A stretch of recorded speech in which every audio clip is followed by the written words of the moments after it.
Today is February 12th, 2025. My name is Melissa Ackerman, and I will be interviewing Eric Goldberg as part of our Jewish Family Service Past President program. How are you today, Eric? Wonderful, thank you. Great. How did you get involved with Jewish Family Service? Well, I have lived in Dallas my whole life and always knew about JFS, and volunteered as a kid growing up, as good Jewish children do. And as an adult, I got professionally involved in JFS after my grandfather had passed away, Rabbi Gerald Klein, and the Zale Foundation, along with the Meyer Levy Foundation, wanted to do a memorial in tribute to him and started the Klein Summer Internship Program. And so Cheryl Bogan called me and asked if I'd like to be a part of the committee that was formed. And so that program started in about 2009, I believe. And it's a program for high school students to be an intern in the summer at local nonprofits. And it's been very successful. I was involved in interviewing students and helping match, and they had an intern at JFS, but then also Arboretum and MAD and all sorts of local nonprofits. In the Jewish community and the non-Jewish community, In the Jewish correct? community and the non-Jewish community. And how many interns did you have this past summer? Do you remember? Oh, I don't know exactly, but I think they've always had about 15 or 20. It's a terrific program, yeah. Mm-hmm. When did you serve as president? It would be 2022 to 2024. Okay. And what was your title during your tenure? Were you president, chairman? Chair. So we actually, before I became chair, I thought it was important that we, as part of an update to the bylaws, to change the title from president to chair. And we named Kathy Barker the president and CEO, as a lot of the other organizations in the community have done. And so that was a change that was done right before I started, and so it went from president to chair officially. Okay. And who were the various leaders during your tenure? On the professional staff of JFS, Kathy Barker is the president and CEO, and Daisel Sarte is the COO, and Steve Brown, the CFO. And so Kathy, as you know, has been at JFS for many years and stepped in to the CEO role. During my time on the board and executive committee, but very much firm and situated in the CEO role during my time. And who were some of the lay leaders? Julie Lieberman was the chair of the board right before me, and Julie Gothard is the chair right after me, and so I'm in the middle of the Julie sandwich. Yes, you are. And who were some of the people that were important to you as you were coming up the ranks on the board? Kara Mendelson was chair when I first started on the board, and she's a terrific leader within the community, and so really got to know her well at the beginning. And Cheryl Halpern, I'm trying to think of Randy Colin, and so all terrific people, and people that I knew of but never knew personally, and so it's been a real pleasure to get to know them as well.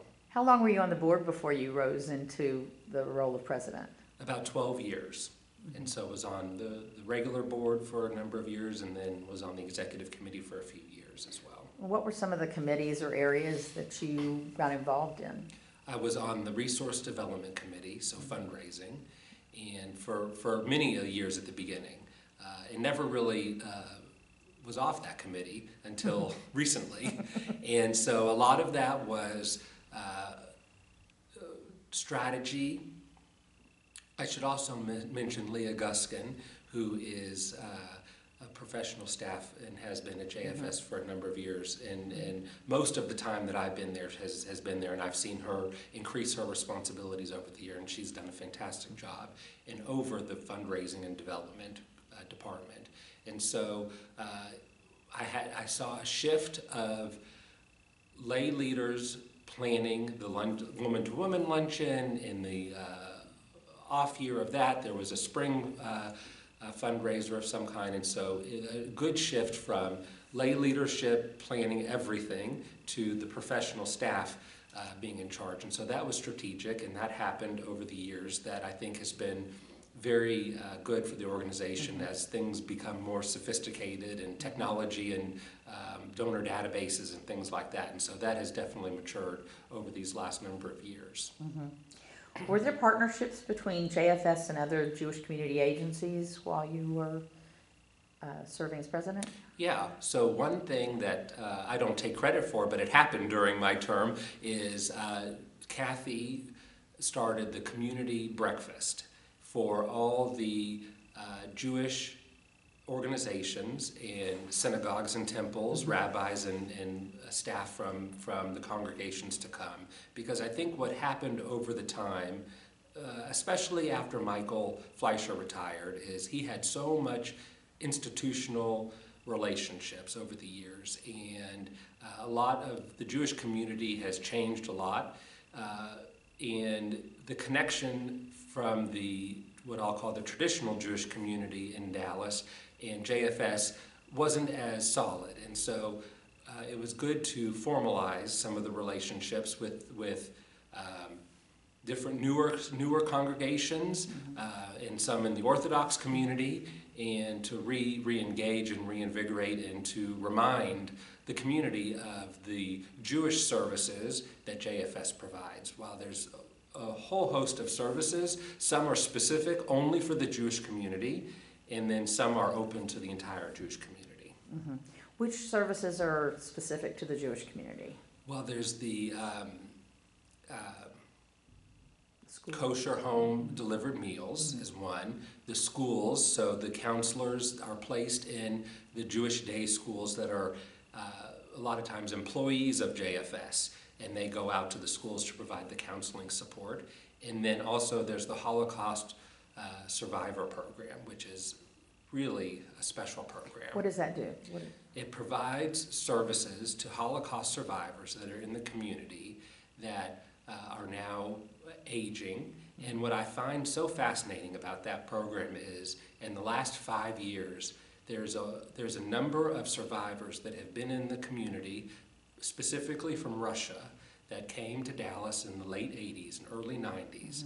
And from what I understand, they were engaged in the community at that time, and then the relationship with the Jewish community at large disappeared. And so no one, they were disconnected, and now that they are older in need of help, JFS, through outreach and the professional staff that runs the program, has found a number of survivors, and there's some remarkable stories about what's being done. And that it's not a public. They don't want to be. This is their connection to the Jewish community, and this is what they want, and this is what they're getting. And JFS was involved in welcoming them years ago when they came? That's right. That's right.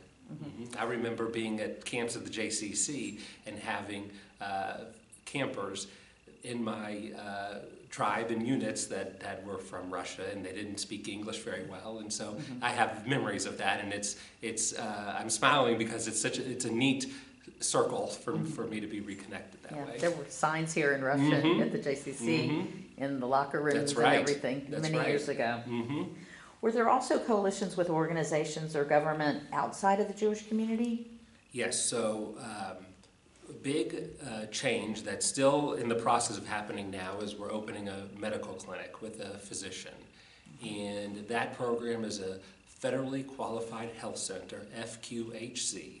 And so it's a federal program, and we're in the process now of qualifying and all these very technical things. And so that's something that we have fundraised for and anticipate it all happening. And so that's one government agency that is being expanded upon now.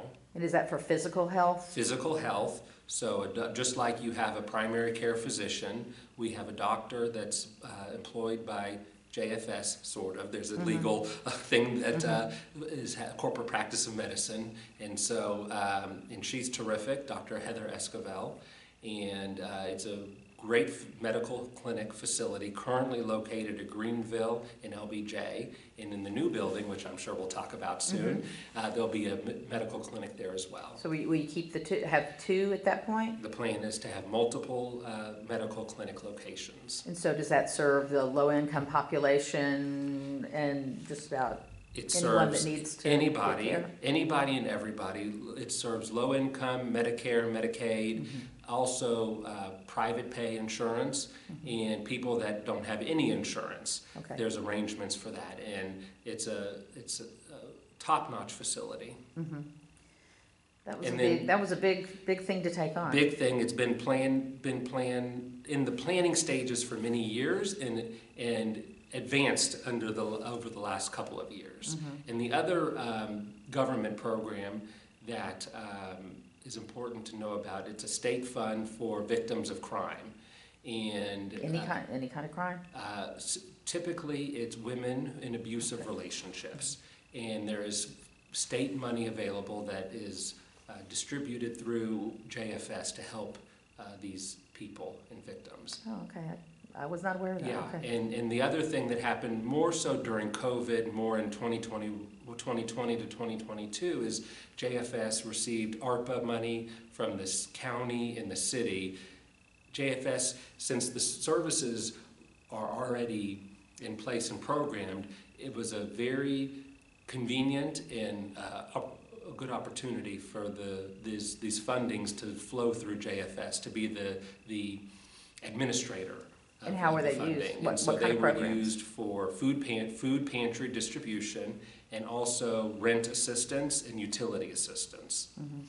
Right. I was going to ask you what significant local, national, or international events had an effect on your era. Right. And you right. already so touched on it a little bit. COVID was a big one, and changed during COVID. There were drive-through food distributions, and there's a horrible but great picture of people outside helping load cars with the line down Montfort Road. Right. And terrific that JFS was set up to help people like that. Do you remember how many people were served for that? It was thousands. Lots, wasn't it? thousands. And so that's a big thing, and it changed obviously the way board meetings for a while were over Zoom, and Julie Lieberman will be able to tell you all about that. She did. and now we're back in person for our board meetings, but just like everything else, there's hybrid, where if you need to be on Zoom for whatever reason, that's available. Now the other thing that happened was October 7th, and in Israel, and the effect that it had on the community here. And we had people who, number one, it was an emotional event for everybody, and still is. And so the mental health and counseling support was implemented in schools through JFS, and also amongst the professional staff within JFS, but also in congregations, in religious schools in the community. And so there was the mental health counseling part of it that JFS was able to respond to, and then also the families that moved to Dallas from Israel, helped support and get them set up, and just like in natural disasters previously with hurricane in New Orleans, Katrina and Harvey, and the tornado, and so the JFS has responded in all of these horrible disasters. Way too many of them. Right. Well, who are some of the prominent community supporters, donors, philanthropists, and volunteers that you have worked with or seen over the years? Yeah, so right now we're in the middle of a capital campaign to move, and we have purchased a building in Addison at Coram and Keller Springs, And so been very involved in the Capital Campaign Committee, which consists of Donald Zale, Stan Rabin, Jim and Yannette Hogue, and Steve Waldman. All wonderful people. I knew most of them before, but never really got to spend so much time with them. And it's been very special for me to spend a lot of time with these remarkable people. And they're all so generous themselves. And Joel Littman, I forgot as well, is part of this group. And they are able to bring a lot of their friends into the campaign and make introductions, and we've been very successful in raising the money. And so those are people that have been important in my life. Worked with Steve Waldman professionally for many years, and it's been fun to do this part with community work with this group.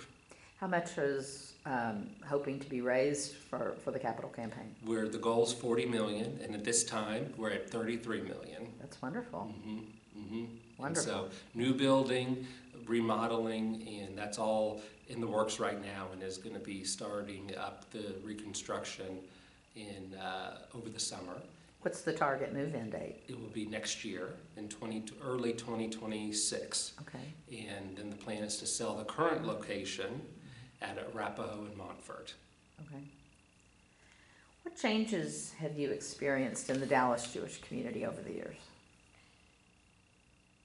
I think it's grown. I think that the geographic location of Dallas Jews has expanded, and where it's not so focused at Hillcrest and Forest, and it's expanded south, it's expanded north, and all over. And so I think that's part of it. I think the diversity within the community of more observant and Orthodox Jewish people are moving to Dallas, and the congregations are growing, just as I'm a member of Temple Emmanuel, and that continues to grow, and Temple Shalom is doing great, and I know Shereth Israel is growing, so I think it's growing all around. It's just different. And how do you think JFS has grown and changed? I think that based upon those needs, the growth of Jewish day schools that are more Orthodox or observant, the need in that community has risen because the population has risen. And the relationships, I'll go back to what I said before, the long-standing relationships weren't enough to support the Jewish community of who existed in the Dallas community 20, 30 years ago. And so the relationships have expanded. There's new rabbis in the community that don't know about JFS, and so it's important to have connections within the diverse community within. In relation to your time at JFS, what are you most proud? I look back and I think that those that came before me have always advanced, and change is inevitable. And so when I was on the exec board and was chair, the initiatives of the medical clinic that I spoke about earlier and the capital campaign were already being planned, and the timing of me being there was to continue pushing forward. And I think that was my goal going into it. And Kathy and I talked about this a lot, where I wanted to help move things forward, and I did not want to be the bottleneck of anything, and I wanted to help find solutions and keep moving forward. And I think that we did that, and we're continuing down that path to have a successful fundraising campaign and to do all the various legal and compliance things for the medical clinic. Have you always been a fundraiser, or No. has this been kind of a new thing? Newish, Yeah. and so a lot of people say they don't like to fundraise, and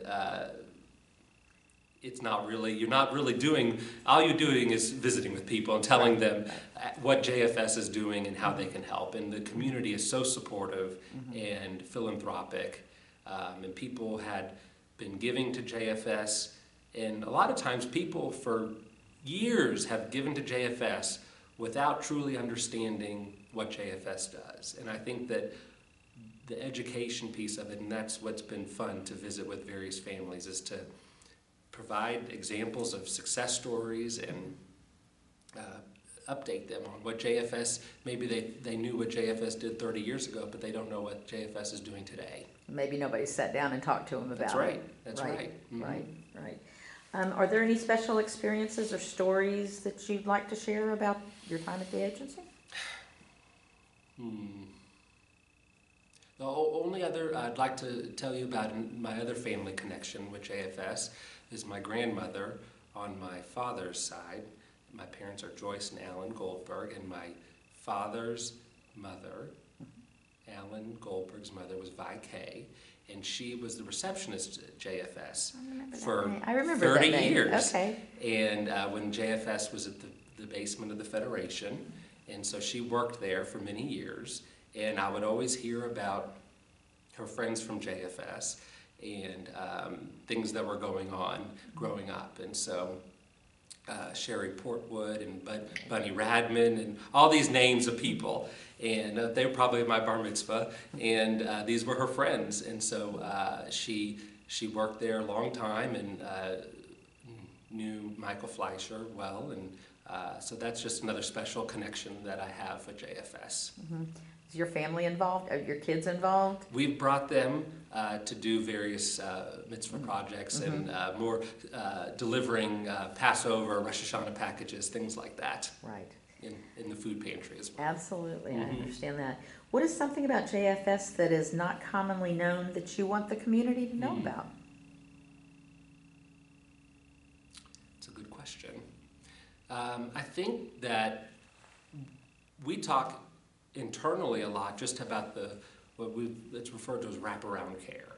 And you may be coming into JFS because you need mental health counseling. Well, usually there's something else going on as well within the personal or family dynamic. And so when you become a client of JFS, you have access to all the services. And so that if you are in an employment situation and you need a new job, there's career counselors, there's financial counselors, there's a food pantry, and it's hard to understand the depth of the services within JFS. And so I think it's important for people to understand that it's not a one-stop shop. Well, it is a one-stop shop, but you're not coming in for one service. You're coming in for multiple services, and that happens more often than not. And I think that's important for the community to know, and the importance of supporting the organization. Is there anything else that you would like to share that I have not asked you about? I think we've covered a lot here. You have. I appreciate it. I really appreciate you taking the time to visit with me today. Thank you. Thank you, Eric, very much.